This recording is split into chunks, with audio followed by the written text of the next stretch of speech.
All right, everybody. Welcome back to Wesley the Writer. I'm Wesley, and today we're going to see if I can get a recording out of this thing. I had a situation go on with my setup, so right now it's not operating at peak performance, but I'm going to go ahead and do the recording anyway, and we'll see what happens from here. I um, I got a couple of things I have to work on still, especially with like all of this technology stuff, but I don't know. We'll see what happens. Let's just get into today's topics. Today I wanted to talk about what do people mean by psychological horror as a subgenre. Okay. Psychological horror itself is understood to be very like thought provoking and very subversive, but we'll get into how and what all of that really means. Also, I wanted to talk about how has horror become the de facto parent for psychological as a subgenre, which I do have my own thoughts on that, but I don't know. We'll talk about it. And then I wanted to give an example of a psychological horror. And I'm really excited for what I have in store for you and for this channel, actually. So, without further ado, let's get into it. All right, so let's talk about subversion. So, when it comes to psychological horror, a lot of the times people put psychological horror with mental health issues and awareness. And especially these days, it's easier for an audience to accept the psychological horror, a story in that manner, when it has to do with, say, a character's mental health. And because of that, and this is just to preface everything that I'm saying, it's important that we don't over abuse mental health or underrepresent it to a certain extent. So it's important for us to put the what am I trying to say? It's important for us to put mental health and the mental health of other people at the forefront of the care when we're writing this stuff, because we don't want to be insensitive to a particular um, affected group of people. We want to be able to tell our stories, yes, but we don't want to hurt anybody in the process. And so, with that said, it's all in how you write it out. It's not something that when you're writing for a character and they're supposed to have some mental health issue that pushes the plot along, which is important. You don't want somebody to just have a thing with them going on and there's nothing else to be said about it, because you have to show a proper representation of a situation like that. But you know, when you have characters, you have situations that these characters have to be in where their mental health has to take the forefront of the story. You have to be careful with how you show people or try to tell your story to not make it sound like you're trying to do a M Night with the whole the broken or the more evolved comments and stuff like that. You basically what I mean is you want to have a situation set up to where your story is bringing on subversion in a more creative way and not just doing it or trying to do it haphazardly.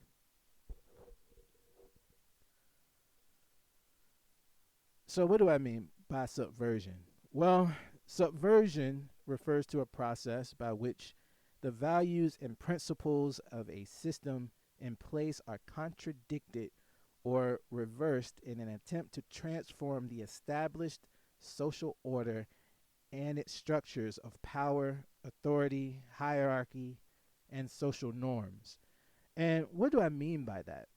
Or what does Google mean by that, I should say? Well, look at it like this: subtext, right?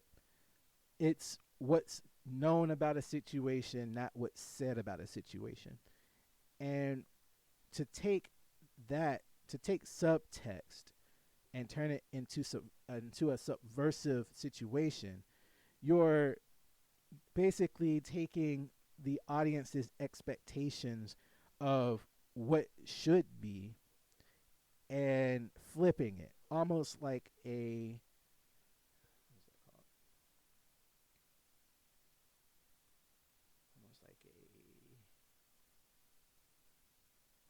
almost like a plot twist. You know, it's like plot twists and all that other stuff. Like we talk about um, changing it up in our stories, about writing out these things like, yeah, these characters are doing X and Y, but then at the end you find out that one of them is a bad guy and stuff like that. Okay, that's cool. Well, subversion is kind of the underlying process of that. It's turning the concepts of your story over on its head, and through that, through subversion, we get into a work being psychological, because it forces us to think about the situation, or rather, it forces us to place ourselves within that situation and try to make sense of what's being shown, much like my earlier work where no one knew exactly what I was talking about and I was just rambling on the paper for a little bit. No, I'm just joking. So, with that in mind, when we're talking about psychological horror, we're talking about a subversion of a horror trope in a sense, or a showing of a particular set of horror or understanding of horror, and adding in elements to that which shifts our thought processes behind it. Psychological horror is a nameplate genre that puts deep thought into the plot. The horror comes from the unforeseen consequences of the actions that the characters take rather than a boogeyman chasing them. So when you're looking at, say, a story like Hereditary, or what's the other one? Or Midsummer, or one of those are really good examples of psychological horror. The situation itself is known. Okay, we're in a cult. Our family is being plagued by cultists or whatever. But the true horror in that comes from our reactions, or rather the characters' reactions, to the situation. And so when they're sitting or doing something with the other characters in the story, typically it's all surrounding the issue of what's going on around them, but they have to deal with it with themselves and with the family or whoever. To make it more simple, it's like if I was in a room with you during the apocalypse. The apocalypse is a horrific event, but our reactions to the fact that there's only one can of food and one of us has to eat it, you know, obviously you want it, so we're going to have to fight for it and fight to the death for it. That's the horror of the situation. That's the subversive message behind the horror that we're talking about or telling about. So in a story, in a horror story where there is a bad guy like a Michael Myers, whatever, it's fun to run away from the bad guy. But what about the lives of the characters dealing with the bad guy? What are they doing? What are they doing with each other? What are they doing to survive the event? And when you start thinking that way and you start trying to get people, your audience, to put themselves in that story, to basically feel for those characters, you're trying to make situations to where they can insert themselves and start thinking, what is this? Why is this? What would I do in this situation? The psychology of it, putting you in the moment, it all plays on itself.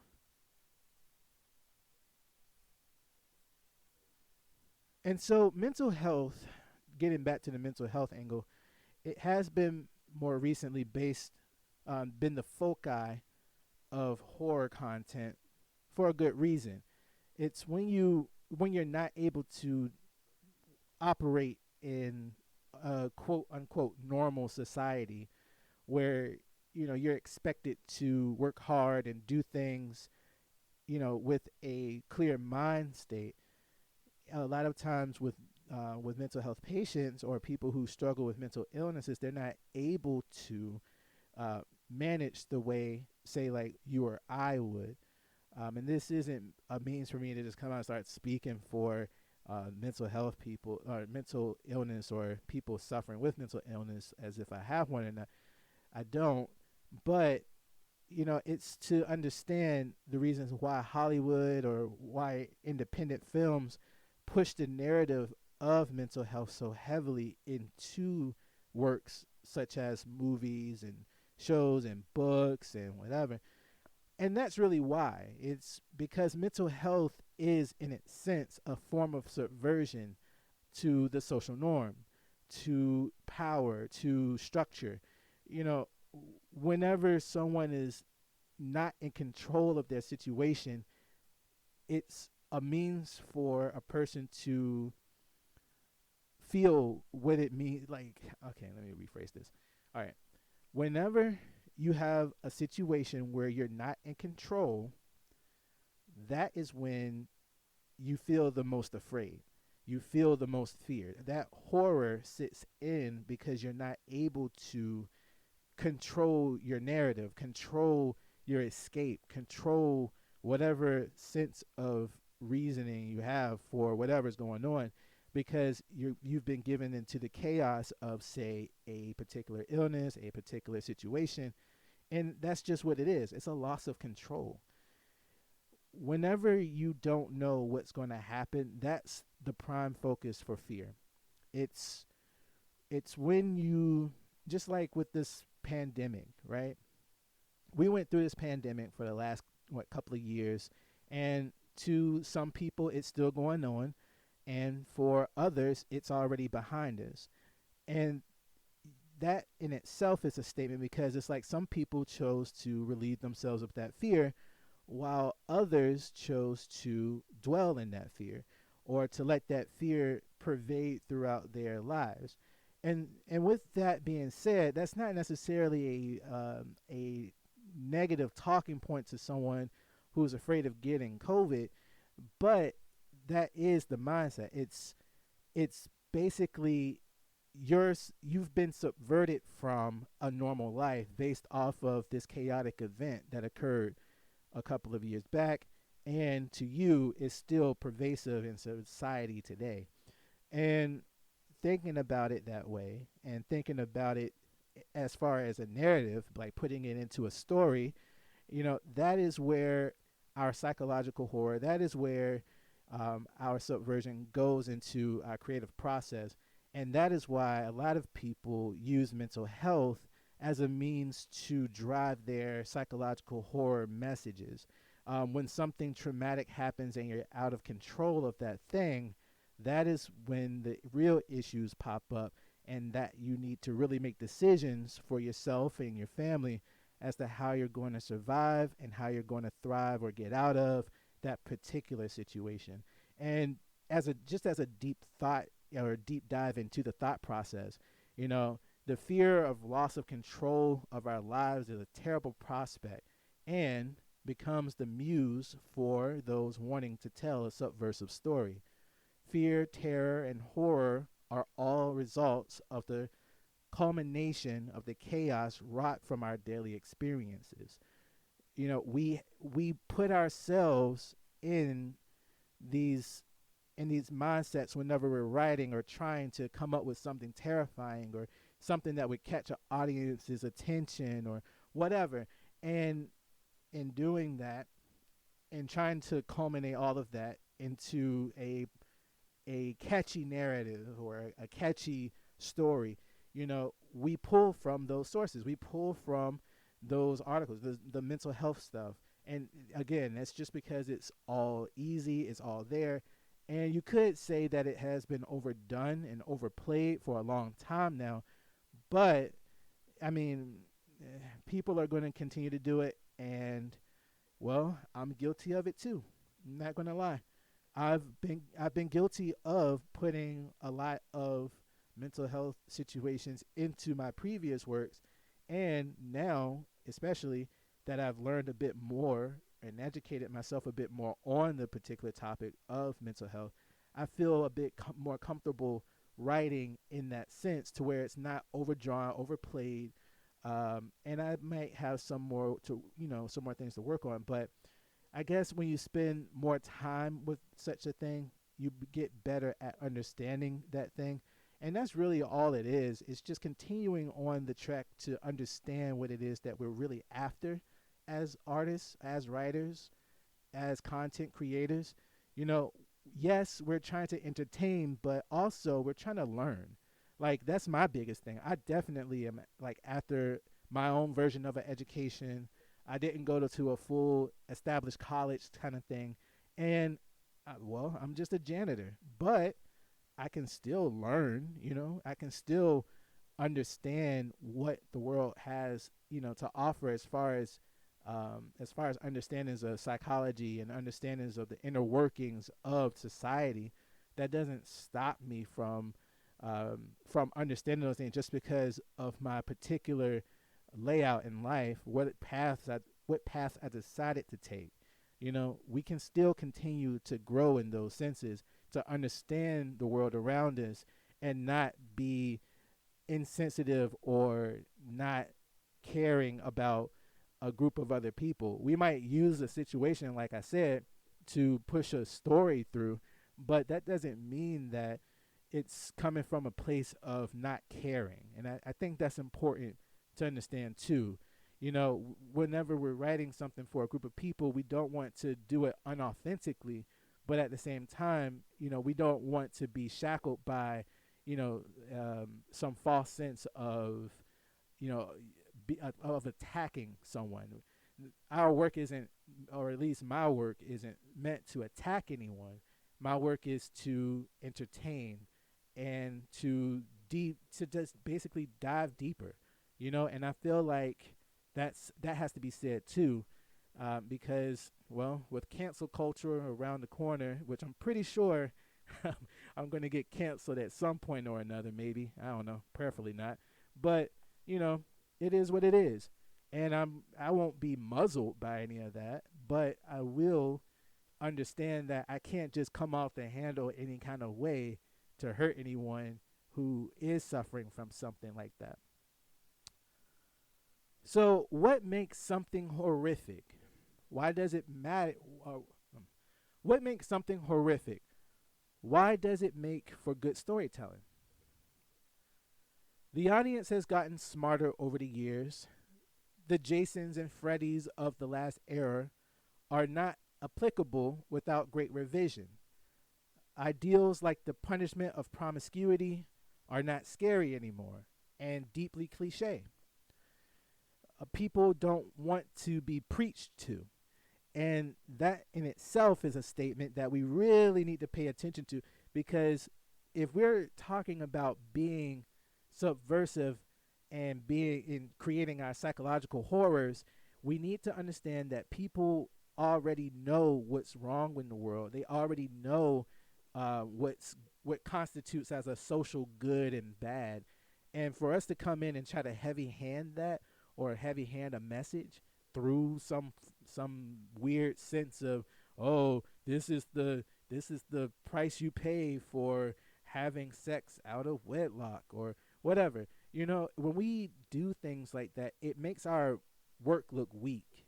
No creator needs to put their energy into trying to be so heavily political on a particular topic, especially if you're just looking to entertain. Like, if you want to make a message or do like what Disney's doing with their agendas and stuff, that's fine. That's your thing.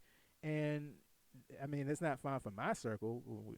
I definitely don't have a Disney Plus subscription. Anyway, it's okay for people to write how they want, but just remember, like, you're not trying to put something that everybody already has a baseline understanding of on the forefront. It's like, I'm not going to make a Christian film and every 5 sentences is just, dropping or name bombing Jesus. And I mean, that'd be cool if it's some type of praise or some type of worship situation. But if I'm trying to tell a narrative about some guy on drugs getting out of it, there's gonna have to be some grit. There's gonna have to be some unspecified, situation that he's gonna have to come out of. And then maybe at the end of it, we can have a message like that.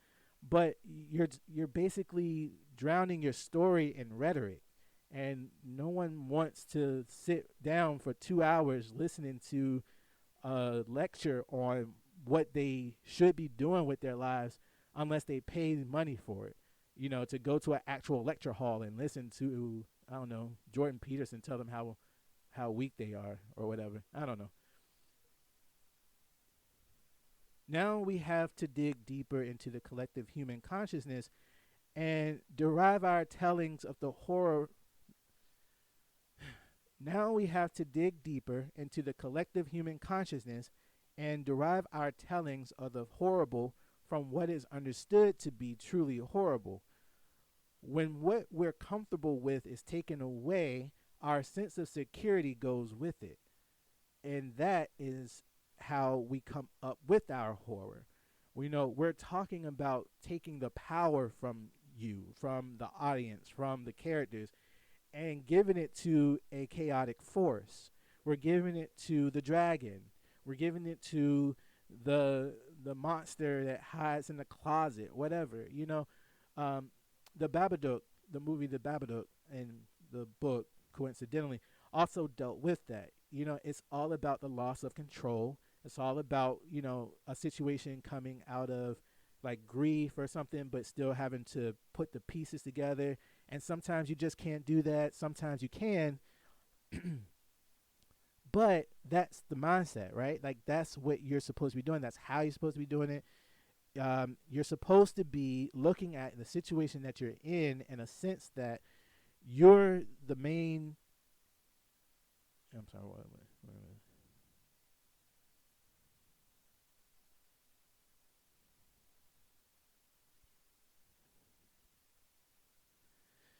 we have to put ourselves in a situation to where we understand that we are human, and at the end of the day, it's our humanity that speaks volumes to our weaknesses as well as our strengths. And one of our biggest weaknesses is that whenever we're in a situation where we're isolated or alone, that's when true horror sets in. It's the reason why whenever you're in a big group of people, you feel the most safe. Well, some people do. But when you're alone, you feel like you have to look over your shoulder, you know? You feel like all of your bases aren't covered. And with that being the case for most of the human collective understanding, when we telling our stories, that's the reason why a lot of the time the group gets separated. The girl falls down the shaft and she has to crawl her way out while being alone in the dark, or why the little boy has to find his way out of the amusement park, and then you got like creepy clowns standing everywhere. And it makes us feel something when we see things like that, because we collectively know that that's a terrifying situation to be in. But when we try to tell someone a particular message while going through that, like say the little boy going um, through the amusement park by itself, but we constantly keep being told that, oh yeah, and if you're by yourself, some creepy man's gonna come up and try to take you away, and always stay close to your parents, blah blah blah. I don't know. It just feels like movies these days try to hit home with particular messages, and they don't stick because they don't understand, or at least the writers fail to put into either they fail to put that into the script, or the director fails to put that to the film itself. But people don't just do things or put themselves in situations or end up in situations, you know, haphazardly, because they're more cautious than that. Um, and we just basically have to understand what it means to actually be put into a situation where you don't have any control, and then how to get ourselves out of that situation in a proper way without heavy handedness or without some deus ex machina stuff. Yeah, I guess. Horror is a remembrance of a traumatic act or action. It's what haunts us as we try moving on. It's what haunts us as we try moving on from the affair. Terror is the bodily reaction to that act or action, causing us to jump or tremble in fear. Fear is the emotion garnered from our understanding of it all, the lingering thoughts from the tale that was told. These elements play into how we deliver a horror story and the reaction we try to coax from our audience. If we are trying to tell a horror story, we need to understand what horror is. We need to understand how something can be horrific, in the sense of, like, like I said, being alone, or in the sense of someone chasing us for some reason, or anything that puts us into that sphere of chaos. We need to understand that feeling and try to convey that as much as possible through our characters. I typically look at it like this: if I'm in a situation where I know that my control is being taken away from me, I tend to clam up and try to seek my way out as soon as possible from that situation.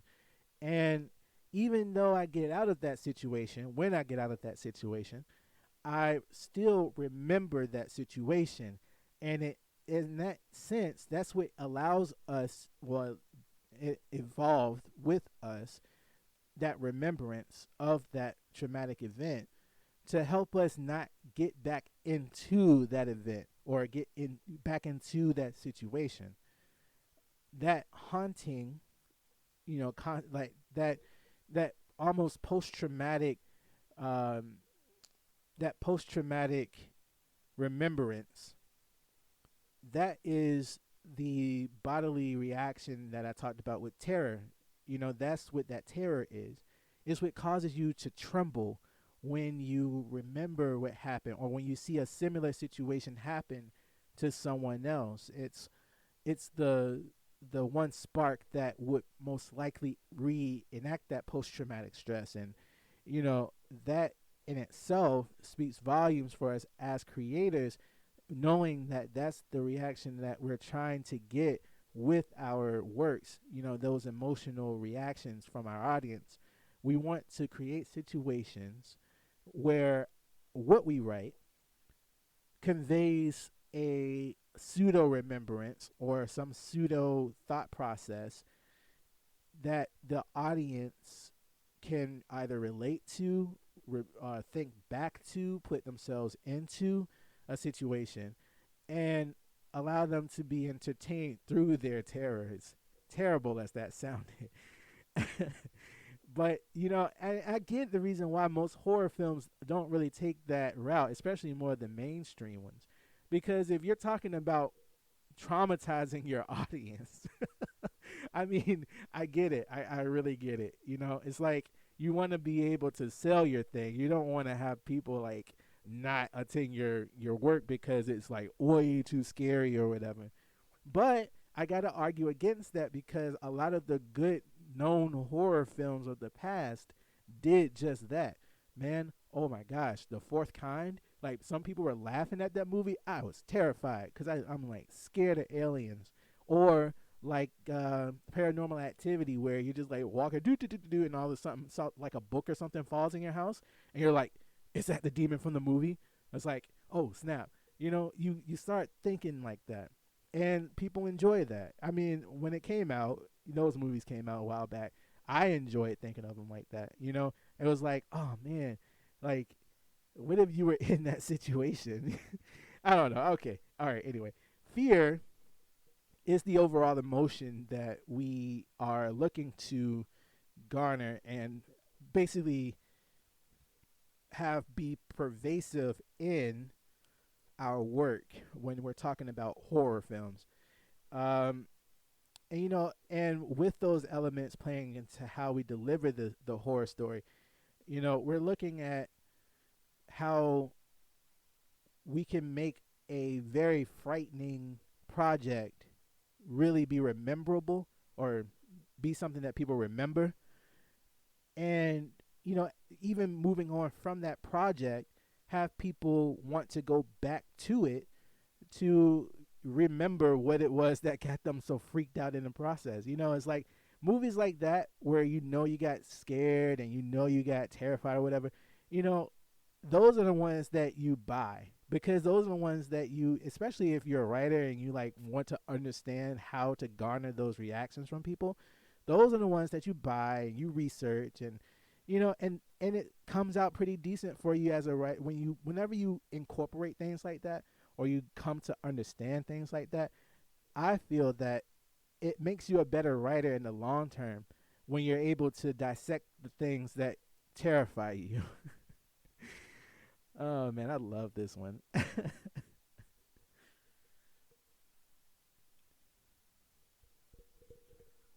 Okay, okay, everybody. I said this a while ago, and I kept saying it throughout the other previous podcasts, but here it is, exactly what I was trying to do. I wrote a short story that is going to be read, and the short story is titled The Lake. I am so excited for this project. I'm like ecstatic over it. I was really looking for the right time to really put it out. And now that it's getting finished up and we're about to release it, I'm like, man, like I'm I got the whole process down. Like, yeah, I'm not stopping here. Like, when I had started to write this project, at first I was just like, okay, let me do something as an example for this podcast, like for the psychological horror podcast. But now it's like, well, let me get my method right so that I can continue to do these projects, because I want to be able to offer more than just you listening to my voice for an extended amount of time. Because I'm pretty sure that I can be a little annoying, I guess. I don't know. Maybe you like me. I don't know. Anyway, so without it's going to be a little further ado, because if you're listening to this podcast, it's not released yet, but it's going to be released like right after this. So, but I do have a synopsis for you if you're ready to listen to it. And here it goes. The synopsis. The Lake, a short story. Synopsis.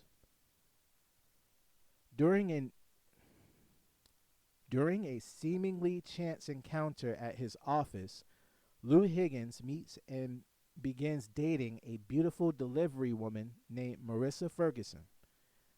Their budding relationship catches the attention of all his coworkers, and after a series of back and forth conversations, the two make their way to the Blue Ridge Mountains to discover the hidden Lake of Remembrance. The trip is going along well until something in the lake causes the two to begin questioning their love for each other and their willingness to overcome their pasts.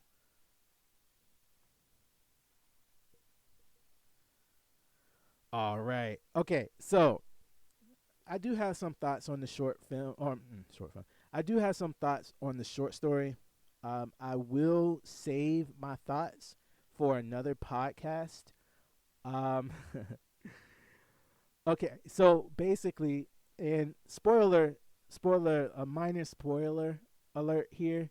If you don't want to be spoiled, you can skip this part. But I kind of want to just get like a preface to my thoughts, because I'm gonna go over my thoughts on it after, like when I release it, and of course it'll be a spoiler warning in there too. Blah blah blah. Okay, anyway, I just like how in such a short amount of time I was able to really nail, or at least I feel I nailed, what I was after in my psychological horror foray of trying to really get psychological horror stories out. I do feel like, of course, I do need to work on some more stuff. But as far as what I have now, like, dude, I am like, I'm excited for it. Okay. Anyway, um, so I do want to be able to expand on what I did in this story, especially with like the lake and how it works. But I didn't want to. I didn't want to be overly descriptive, and I kind of did. I kind of was a little overly descriptive in the short story. So when you read it, or rather when you listen to it, it's going to sound like, you know, it's going to sound like a little wordy, maybe. I don't know. Don't listen to this part. Please don't. Okay, because it's gonna basically, like, I'm just gushing right now because I'm excited. And like I said, when I go to the actual, like, my thoughts, and I'm gonna try to get the narrator on too, because I'm working with another narrator, um, or a different narrator, and I'll introduce him on that podcast. But yeah, overall, I like what I did with it, and I really just can't wait till you guys check this out, man. Like, okay, so what really happens in this one is,